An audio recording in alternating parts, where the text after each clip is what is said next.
What a reception awaited the Queen when she arrived at the Ramlila ground. In the person of Mr. Shamnath, Mayor of Delhi, the people of India's capital gave Her Majesty and the Duke a civic welcome. Members of the corporation were presented. Among the photographers, a certain rivalry was evident. Estimates of the vast assembly varied, but they could not have been far short of 1 million on the great meeting place which lies between Old and New Delhi. The rostrum from which the Queen was to speak had been built with oriental care and artistry and had taken 3 months to complete. And now that the great day had arrived, with what truly Indian friendship and courtesy the royal visitors were received. Having flown to Agra, the Queen was cheered by many more thousands as she drove on the way to the Taj Mahal. To everybody's delight, she used an open car.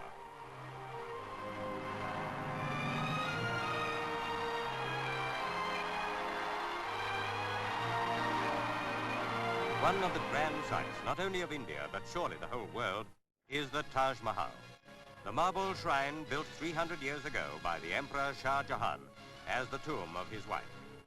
20,000 men labored for 22 years to build it. It is perfectly set in an exquisite garden. The Taj Mahal has often been described as the most beautiful building in the world. And like untold visitors before them, the Queen and Duke afterwards said they were captivated by its loveliness. Its conception combines noble and lyrical beauty. The Emperor Shah Jahan recruited artists and craftsmen from all parts of Asia to build and adorn it.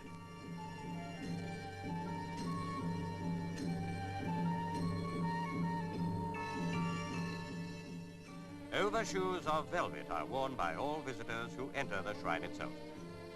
The guides allotted to the Queen claim direct descent from those who were originally appointed by the Shah Jahan.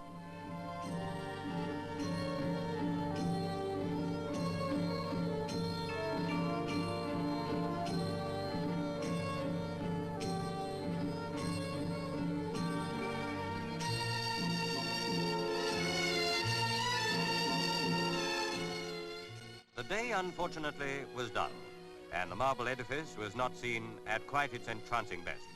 Nevertheless, the Queen and Duke declared that it provided one of the aesthetically outstanding impressions of all their travels.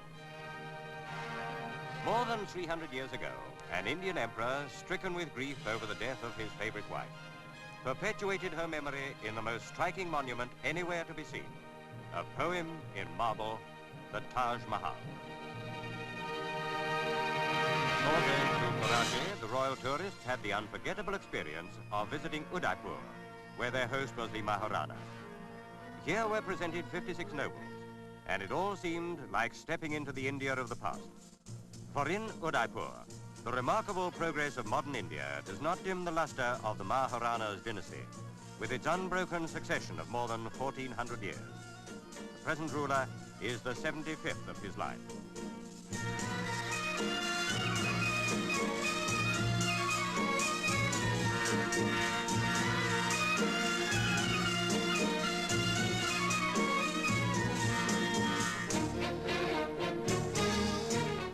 Elderly people present remembered the very different atmosphere of 50 years ago when the Maharana's grandfather refused to attend the Durbar and even forbade his family to enter Delhi while India remained under British rule. Today, the tilak, the mark of welcome touched upon Her Majesty's forehead, spoke of the genuine friendship between Britain and independent India, partners in the Commonwealth of which the Queen is the titular head.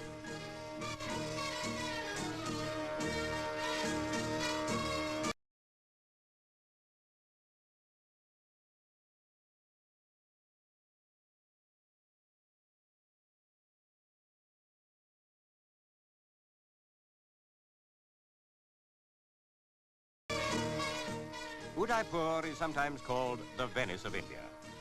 On one of its lakes stands the Maharana's water palace. Her Majesty was now on her way there. With good reason, the population regard their city as the glory of the state of Rajasthan.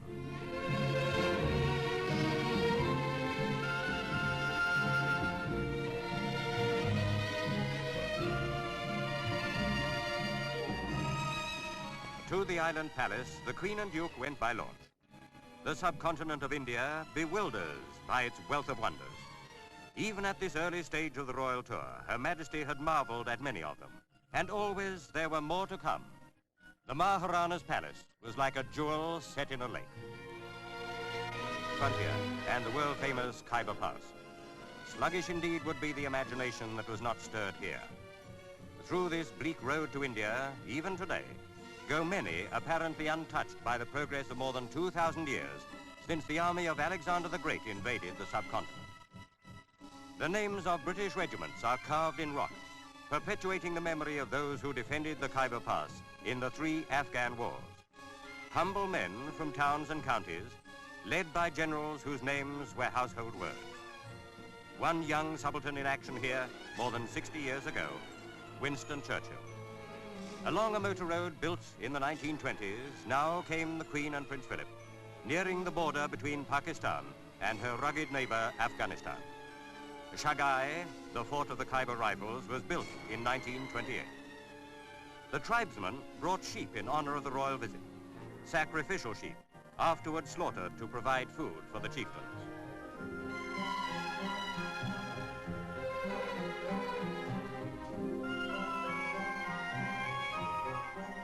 Awaiting the Queen were men whose forebears were among the historic enemies of Britain. Now that the old feuds have died down, all is peace in the Khyber Pass. But understandably, the Malaks are in no hurry to abandon the way of life followed for centuries. If these natural-born warriors compromise with the 20th century, they don't altogether accept it. Many a warrior who came to meet the Queen remembered the stirring times when a few crack shots, well hidden in this wild country, could take toll of the finest troops.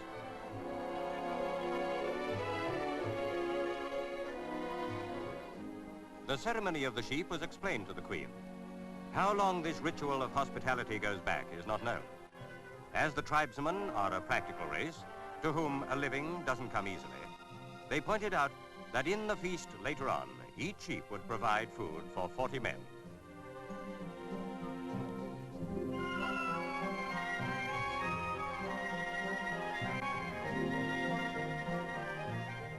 The pass runs for 27 miles, its highest altitude 3,500 feet. As the local governor and Brigadier Rakhamangul explained, it is not height that gives the Khyber importance, but its position on the mountain fringe of India. Though perhaps the military glory has gone, the fame of the Kybar Pass will never be forgotten.